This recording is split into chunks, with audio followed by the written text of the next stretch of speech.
Well, welcome to my. Is the audio turned on?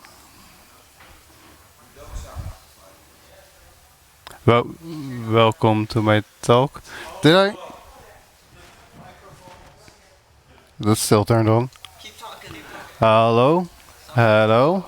Welcome. Yes, welcome to my.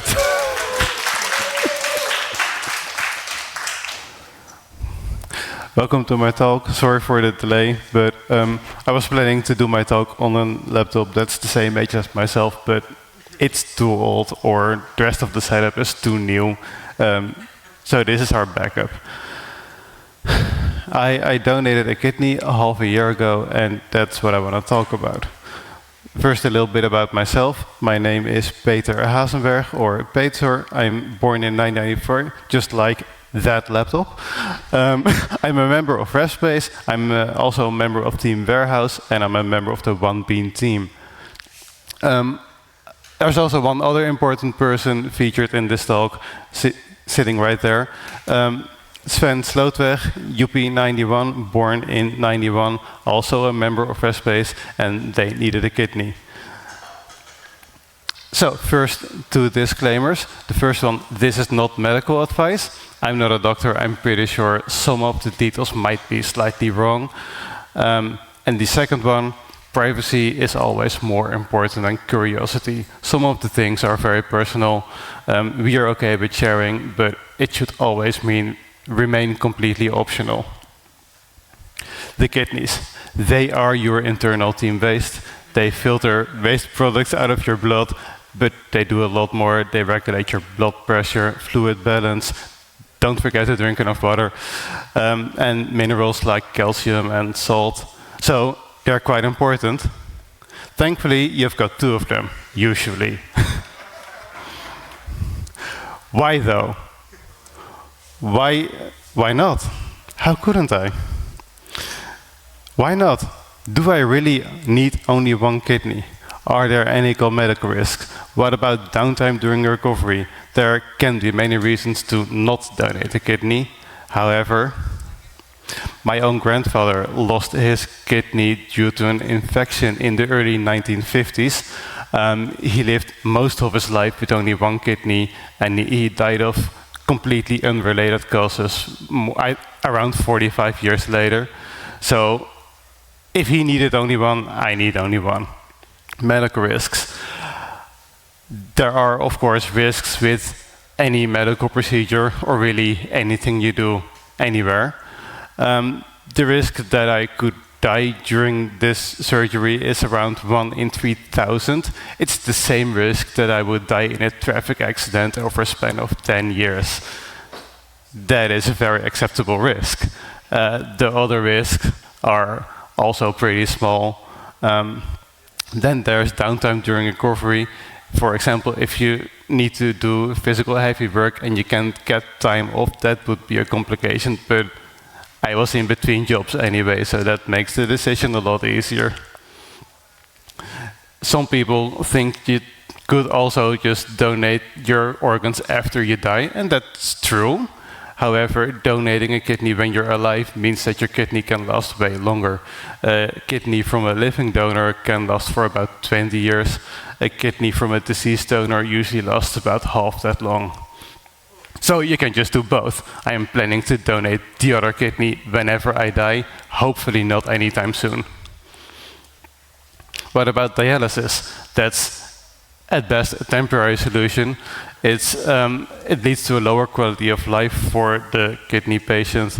It requires additional medication, a lot of dietary limitations, and other limitations. It also is very energy intensive, so that's not something you would do if you have an alternative option.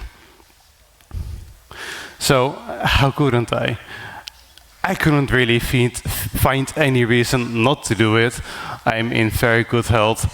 It's really just the best case scenario anyway. And I enjoy helping people, and I have yet to find limits to how far I'm willing to go to help people. So this is what I did. Next chapter, how did I do it? there's a lot of steps before you can actually do it. The entire process took over a year. The first step is information gathering. There's a lot of testing. Then there's the actual surgery, and then there's recovery. So the information gathering started in September 2023 with a thing called Nierteam aan huis. In English, that's Kidney Team at Home. That's a meeting where 2 doctors can visit and help you explain to your friends and family all the things that come with being a kidney patient. So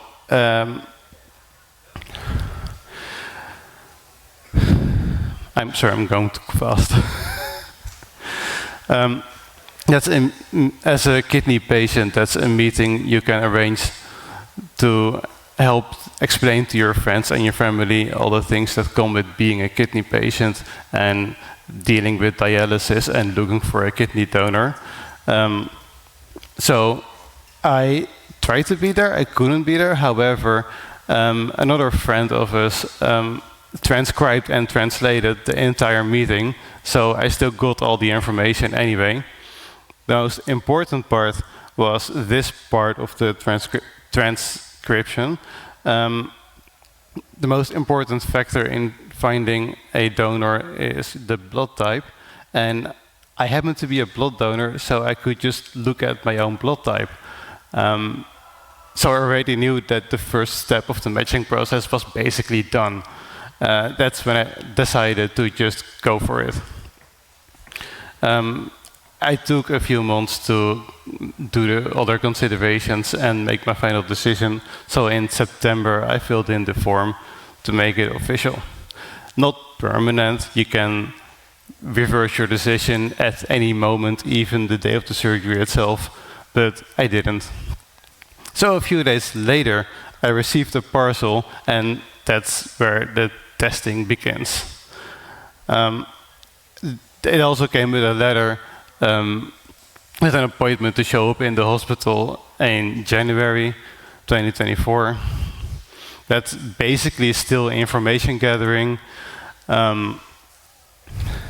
registration as a patient, and then there's an intake meeting with a lot of information, more or less the same information as in the Kidney Team at Home meeting, but from another perspective.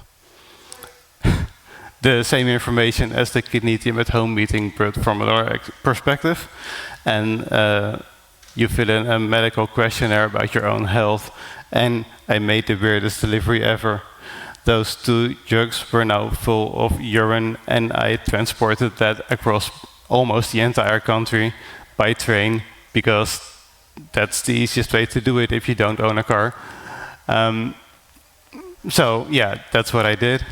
There would be a lot more train trips from The Hague to Nijmegen in the following months.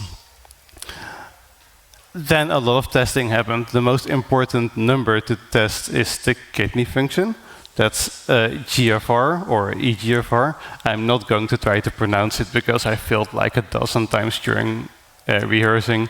It's measured in milliliters per minute, or if it's an estimation, it's measured in milliliters per minute per a standardized body surface area. If this number is above 90, that's very good, and if it's below 15, that's very bad. So they tested my kidney function, and a few weeks later I got a phone call. My kidney function was 165 milliliters a minute. For context, UP91's kidney function was only 8 milliliters a minute, so that's a huge difference. And also the first HLA test was successful. That is the test where they figure out if your antigens are compatible. It's also very important because if they aren't, then there's a very high chance of rejection, and you don't want that. So around a month later, I could show up in the hospital again for more tests, blood tests. I think that's 15 vials of blood. That's quite intensive. There's also more urine tests. because they want to measure my kidney function basically every time I show up anyway. And there was a CT scan because they needed to map the layout of the blood veins. It's a contrast CT, so you also get injected with a contrast fluid. And if you ever get a chance to get a contrast CT, be prepared because it feels amazing. It feels like your body warms up from the inside for about 1 minute. No lasting effects, it just feels nice. So, after all those tests, the results usually show up on the patient portal almost immediately. That's true for all the blood results, for the urine results, however, not the CT scan. This is what it looks like. It's a bit of software in an inline frame with another bit of software made by Philips, even though the scanner was made by Canon. I don't care. However, the scan didn't show up. I was having some spare time anyway, so I looked how does the software work. Turns out there's a field that tries to hide the CT scan from the patient for the first, I think, 1 or 2 weeks. But there's a download URL, so I downloaded it anyway, and there it is. So a few days later, I 3D printed my own kidney before I could even talk to a doctor. This is true size. This is 1-to-1. This is basically the CT scan in plastic.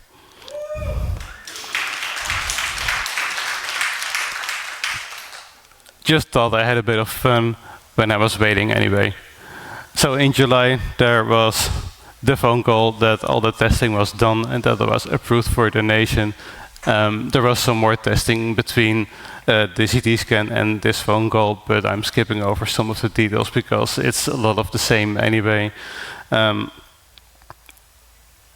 next step is, of course, to make the appointment for the actual surgery. So during Bornhack last year, I got a phone call where they asked me about my availability, and just wanted to note that it was during Bornhack. That was the weirdest phone call I've ever had, I think.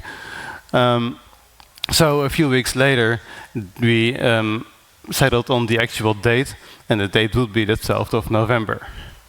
In October, however, I got a message from them that it would be later that week for logistical reasons. Okay, so the surgery is early in the morning, and since I need to travel across the entire country, I would just be there the afternoon before. So I arrived at exactly 13:37 o'clock. Not on purpose, it just happened. However, I got a phone call when I was almost in Nijmegen at 13:21.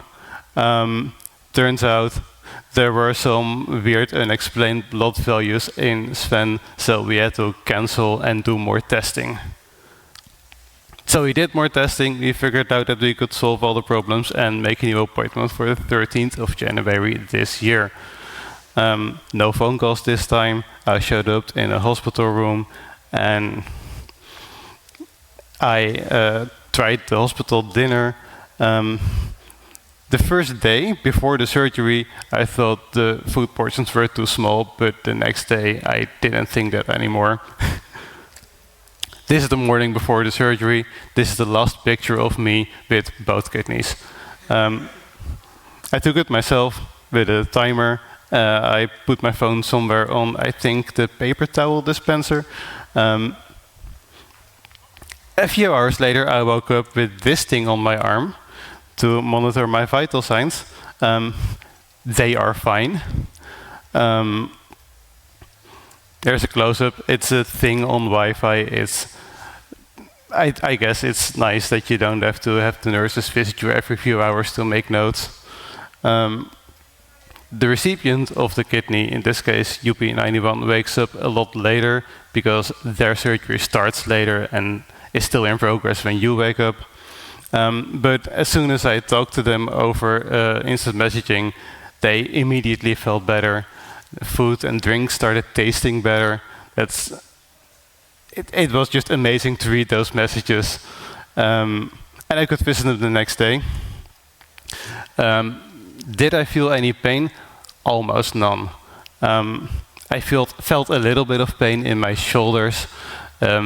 That might sound weird, but the surgery is a laparoscopic surgery, which means that they inflate your abdomen with gas, and the gas rises up and tries to escape, and then it hits your shoulders, and that can cause some very mild pain. That's the only pain I felt. The actual wounds on my abdomen, I didn't feel a thing. And a hot shower is the best fix for the shoulder pain. So, to anyone who has any laparoscopic surgery, try a hot shower. So what was my kidney function? It was 83. That's basically exactly half of the number I started with. So that's perfect, I think. Over time, the kidney function might still increase to 70% of what it was before. So the kidney donation can actually be a net positive. The combined kidney function can be higher than what you started with. That's actually amazing, and that's good to know. Did I need any medication? The only thing they prescribed is paracetamol as the standard painkiller for everything. I took it for only a few days. I stopped taking it, I think, 2 or 3 days after I got home, because I didn't need it really. They also offered pyrithromide. It's a painkiller that's a bit like morphine. But it's an intravenous painkiller. They configure a pump that you can press a button to get it, but I pressed it exactly once when they demonstrated how the system worked, and I didn't really need any. So in the best case scenario, you can feel almost no pain. The recovery period was also really a best case scenario. They told me that I shouldn't do any intensive activities for 6 weeks, no sports, no running, no lifting. They would recommend walking to not sit still all the time. And I could walk multiple kilometers the first day after I got home. I got home, I think, 1.5 days after the surgery. Yeah. And they allow cycling 2 weeks after, which is very useful in the Netherlands. It means you can actually get around. After those 6 weeks are finished, in March, I got back to the hospital again for the final checkup. The estimated kidney function was higher than 90 again. The method they use for estimating doesn't go higher than 90, so who knows how high it actually is. It's definitely high enough. They asked me if I feel 100% recovered, and yes, I was 100% recovered. I could do everything I could do before, didn't feel anything. Most days I don't even think about not having both kidneys. It doesn't make any difference at all. So normal life continues. I could lift heavy things again, and I can do silly things like cycling 90 kilometers with heavy luggage to a hacker camp like I did 2 weeks ago.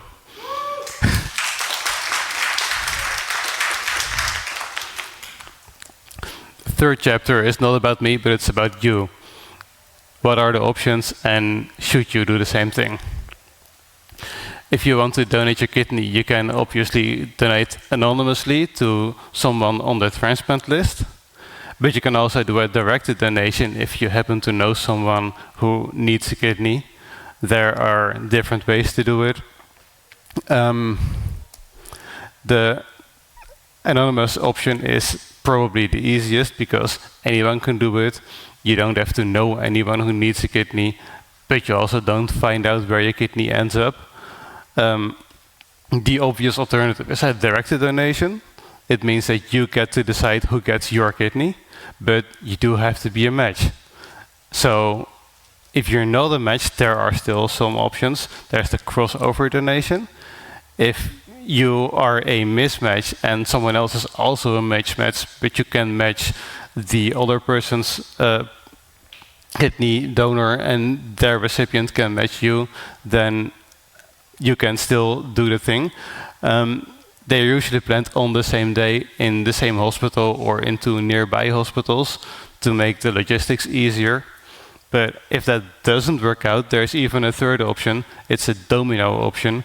It means that they can make a chain of even more incompatible donors where they match uh, where they match a patient to someone else's donor in a way that they can make a chain of multiple compatible donors that otherwise would be incompatible. They do this a few times a year. The logistics are complicated, but it's actually possible, and it does save a lot of time for on the waiting lists. So, should you do the same thing? My decision was relatively easy, but yours may or may not be. I think everyone should make their own decision. Not everyone has the same easy decision as I had, because it really was a best case scenario. There's a lot of more information on the websites of the Kidney Foundation, the Nierstichting, or the Transplantation Foundation, the Transplantatiestichting. Especially the website that's linked over there has a lot of information that is very useful. I think I got almost all my information from there. It's really well spelled out. This is the end of my talk. Thank you for coming here.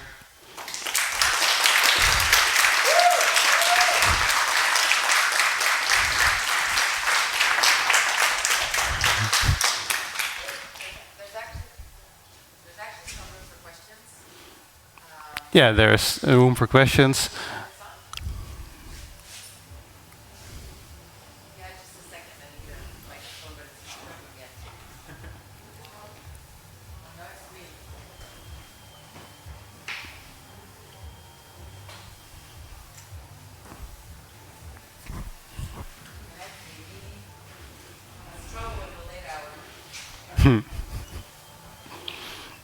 It's almost midnight, so that's understandable.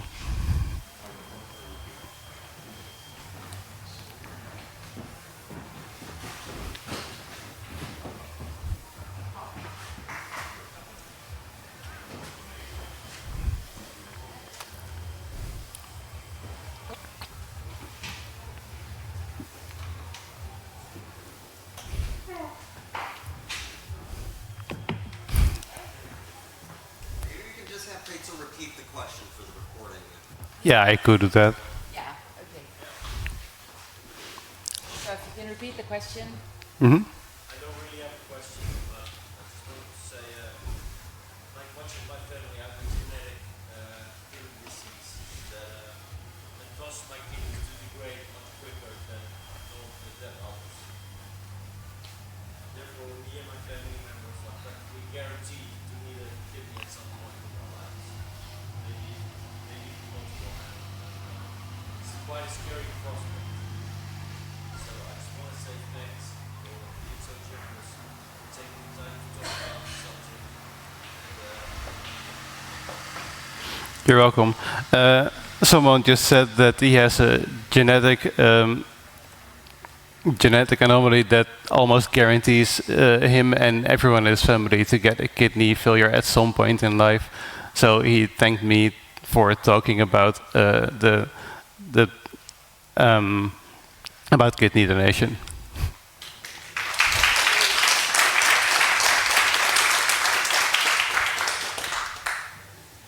Any more questions? Yes? What is now in the location where your kidney was? Do the other organs like move around to fill the gap? The kidney is relatively small. The question was, what is now in a place where my kidney was? Well, the kidney is relatively small, and the tissue around it is relatively soft, so things just move around, and there's nothing and fat, I guess.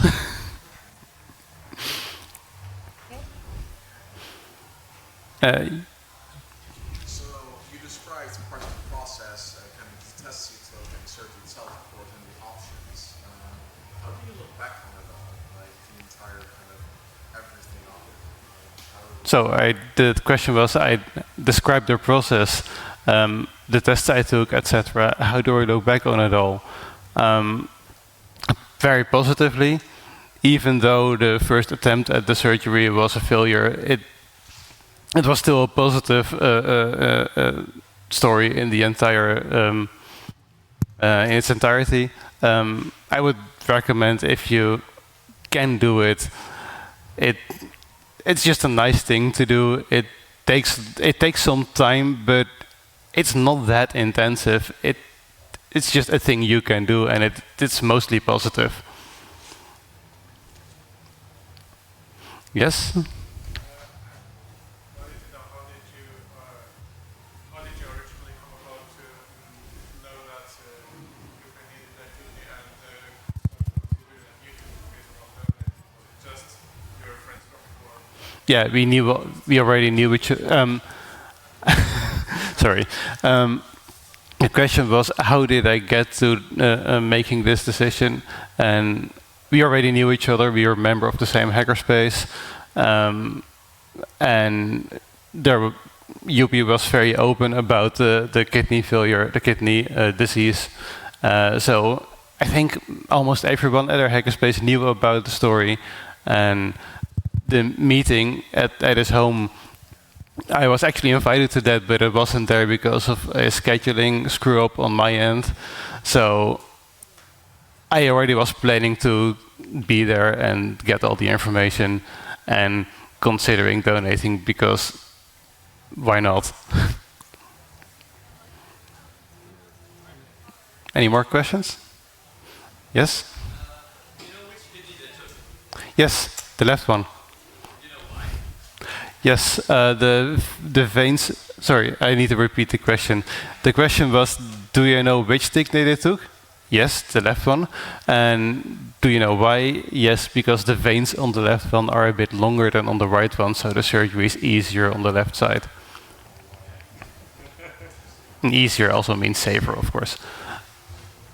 No question? Yeah.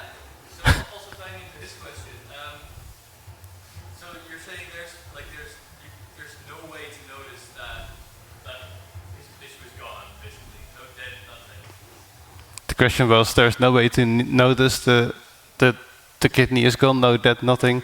That's true, because you don't really have any sensory nerves on the inside of your body. I think, I'm not sure about this.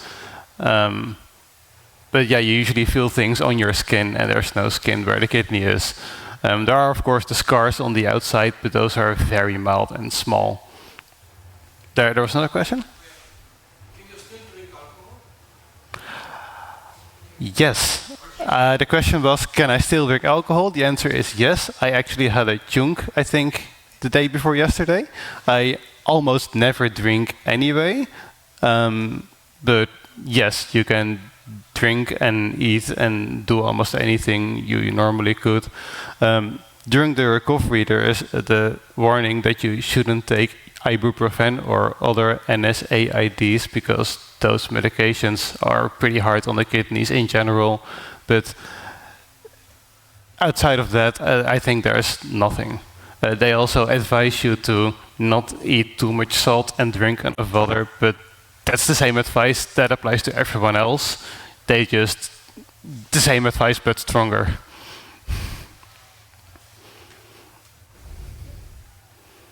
So if there's no more questions, we're gonna wrap up. Thank you Yes, so I have much. one final remark. I have 10 more copies 3D printed of my kidney. To anyone who wants one, I can hand them out.